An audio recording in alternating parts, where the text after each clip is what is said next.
Good morning everyone. আজকে আমি Sunday special কিছু রান্না করছি, যেগুলো তোমাদের সাথে শেয়ার করতে চলে এসেছি। ইগনোর মাই ফেস, বিকজ খুব টায়ার্ড লাগছে দুটো দিন ধরে, জানি না কেন।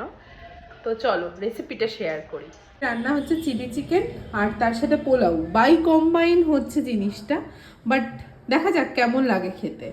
তোমাদের চিকেনের ম্যারিনেশনটা বলে দিচ্ছি। প্রথমে নুন, ভিনিগার আর একটু টক দই দিয়ে চিকেনটাকে ম্যারিনেট করে রেখেছি। দেন দিলাম হচ্ছে কর্নফ্লাওয়ার, একটু ময়দা, গোলমরিচের গুঁড়ো, লাল লঙ্কার গুঁড়ো, বাটা মশলা, লঙ্কা, জিরে ধনে দেবে না, লঙ্কা, পেঁয়াজ, আদা, রসুন, এগুলো দিয়ে ম্যারিনেট করে রাখা। আর ডিম দিয়েছি 5টা।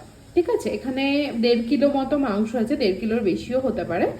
তো ওটাতে 5টা ডিম আমার মনে হয়েছে বাইন্ডিং এর জন্য ঠিক আছে। দেখো এইরকম মাখাটা হবে, ঠিক আছে। বেশি কোটিং দেবে না, তাতে চিলি চিকেনে ভালো লাগে না, ওটা পকোড়াতেই শুধু ভালো লাগে। দিয়েছি কড়াইতে তেল গরম হতে, একটু গরম হয়ে গেলে আগে চেক করে নেব যে হয়েছে কিনা। না, এখনো ভালো করে হয়নি। আর একটু গরম হলে চিকেনগুলো একটা একটা করে ছেড়ে দেবো। ভেসে উঠেছে মানে গরম হয়ে গেছে। আমি এবার একটা একটা করে চিকেন এইভাবে ছেড়ে জিনিসটাকে পুরো ফ্রাই করে তুলে নেব। চিকেনটা ফ্রাই হওয়ার সময় এত সুন্দর একটা অ্যারোমা বেরোয়, আমার ভীষণ ভালো লাগে। তোমরা কে কে এই অ্যারোমাটা নিতে ভালোবাসো জানিও, আমার তো ভীষণ ভালো লাগে এই অ্যারোমাটা নিতে। আর বেশ একটু গোল্ডেন ব্রাউন হলে সাথে সাথে চেঞ্জ করে দেবে। দেখো আমি কাজ বাড়াতে আমার এরকম গোল্ডেন হয়ে গেছে কালারটা, দেন আমি চেঞ্জ করে দেবো। ওপর থেকে তোমরা দেখতে পাবে, এই যে ওপর থেকেই দেখা যাবে, তখনই চেঞ্জ করে দেবে। এগুলো চিকেনগুলো ভেজে রেখেছি। এবার এই তেলটার মধ্যে আর একটুখানি তেল দেবো, দেন সবজিগুলো সতে করে নিয়ে চিকেনগুলো অ্যাড করে দেবো। এটা গরম হয়ে গেছে, অ্যাড করে দিচ্ছি পেঁয়াজগুলো। একটু ডুমো ডুমো করে কাটা রাখা পেঁয়াজ, মানে ব্লক ব্লক সাইজে কাটবে পেঁয়াজগুলো। হালকা সতে হতে থাকুক। আর এখানে অ্যাড করে দিলাম লবণ, ব্লাঞ্চ করার মতো হালকা, একটু জাস্ট নরম হবে সেরকম করবে। দেন অ্যাড করে দেবে ক্যাপসিকাম। এই চিলি চিকেনটা করি না, খুব ইজি প্রসেসে, আর খেতে ভীষণ ভালো হয়, ভীষণ। মানে আমার নিজেরও ভালো লাগে, সবাই বলে ভালো লাগে, এটাই আমার ভালো লাগে। বলো, কালার কিন্তু চেঞ্জ হবে না, যেহেতু পকোড়া ভাজার তেলটা ছিল তাই একটু এরকম ব্রাউনিশ ব্রাউনিশ কালার এসছে। অ্যাড করে দেবো এই যে ক্যাপসিকাম। ক্যাপসিকামগুলো একটু বড় করে দেবে, ক্যাপসিকাম নরম হয় তো, ক্যাপসিকাম তাড়াতাড়ি নরম হয়ে যায়। কিন্তু এটার জন্য আর নুন দেবো না, এখন আর নুন দেবো না, পরে দেবো মশলার সাথে। সতে হয়ে গেছে, এবার অ্যাড করে দেবো এই পেস্টটা।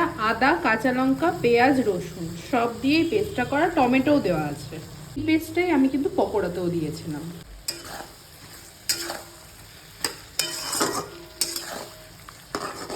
অ্যাড করবো নুন, দুধ, কাশ্মীরি লঙ্কার গুঁড়ো।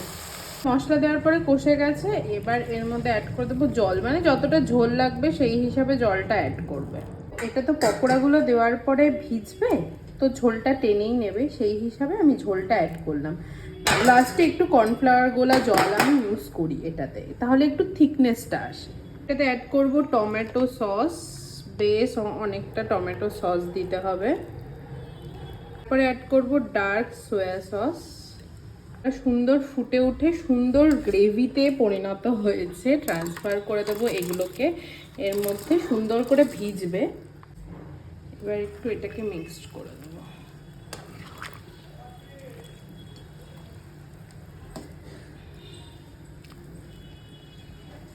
ফুটে উঠলে কর্নফ্লাওয়ারের জল দিয়ে নামিয়ে নেব।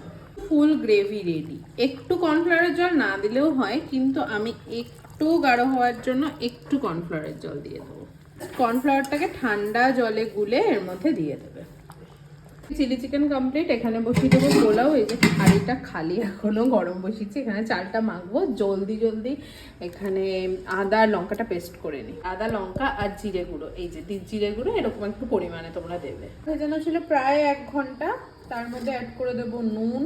আমি মেখে বসাই, তোমরা যে যেরকম ভাজাও করতে পারো, ওটার মধ্যে ভাজাও বসাতে পারো, মেখে বসাই। গরম মশলার গুঁড়ো, কাশ্মীরি লঙ্কার গুঁড়ো, এটা আমি ডিরেক্ট দেবো বলে এখন দিচ্ছি না। মশলাটা এতে দেবো ঘি, গোটা গরম মশলা ফোড়ন দেবো একটু। দেখো ঘিটা মেল্ট হলেই গোটা গরম মশলাটা দিয়ে দেবে। এবার দেবো কাজু কিশমিশ, ভালো করে নেড়ে নেবে। বেশি ভাজতে হবে না, একটু ভালো করে নেড়ে নেবে, নাহলে নরম ভাতটা কিন্তু চলে যাবে বেশি ভাজলে। দেবো চালটা, একটু হালকা হালকা ভাজা করে একটু হালকা চচ্চর চচ্চর আওয়াজ হবে, দেন তোমরা গরম জল অ্যাড করবে, ঠিক আছে? আমি এই হাঁড়িটাতে করছি, আমার এই হাঁড়িটাতে করতে সুবিধা। আমি কড়াইতেও করি, গামলাতেও করি, বাট এই হাঁড়িটা আমার এখন খুব পছন্দ। অ্যাড করে দেবো গরম জল।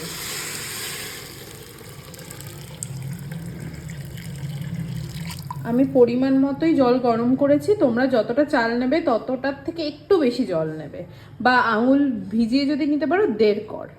আমার তো একটা আন্দাজ হয়ে গেছে, তাই আমি সেই হিসাবে দিই। ধরো হাতাটা ভেজালেই যে হাফ হাফ হবে, হাফ ভিজবে, ঠিক আছে? একটু লম্বা হাতা, হাফ ভিজবে। দেখো এইরকম ফুটে আমার কিন্তু এই কম্বিনেশনটা বেশ ভালোই লেগেছে। তোমরা একবার ট্রাই করে দেখতে পারো। পাপাইকে এখন টিফিনের জন্য দেব, মানে সন্ধেবেলা, বাইরে এখন সন্ধে, এখন টিফিনের জন্য দেব। কেমন খায় বা কেমন লাগে, একদম আয়নার অবস্থা খারাপ, যাই হোক, কেমন খায় বা কেমন লাগে সেটা তোমাদেরকে ওই জানিয়ে দেবে। ঠিক, মানে আজকে দিনটা পুরো হেক্টিক গেছে, কারণ আমাদের বাড়িতে কিছু রং হচ্ছে, তো সেটার জন্য এই যে পাপার জন্য এখন নিয়ে যাচ্ছে। দুপুরবেলা তোমাদেরকে দেখানো হয়নি, তো কেমন লাগলো, কেমন খেলো সবাই, পরে পারলে সবার রিভিউটা আমি একটু শেয়ার করে দেবো। পাপাই একটু টেস্ট কর আর সবাইকে বলে দে কেমন লাগলো খেতে। অনেক ভালো, হেভি হেভি। ঝোলটা মানে বাই কম্বাইন হয়ে গেছে পোলাও আর চিলি চিকেনটা, কিন্তু কেমন লাগলো? দাদার আইডিয়া এটা। Heavy heavy heavy. দাদা কিন্তু ঝোলটাও অনেক ভালো ভালো। একটা আইডিয়া দিয়েছে, হ্যাঁ, বল। হ্যাঁ, ইয়াম অনেক আইডিয়া। ভালো।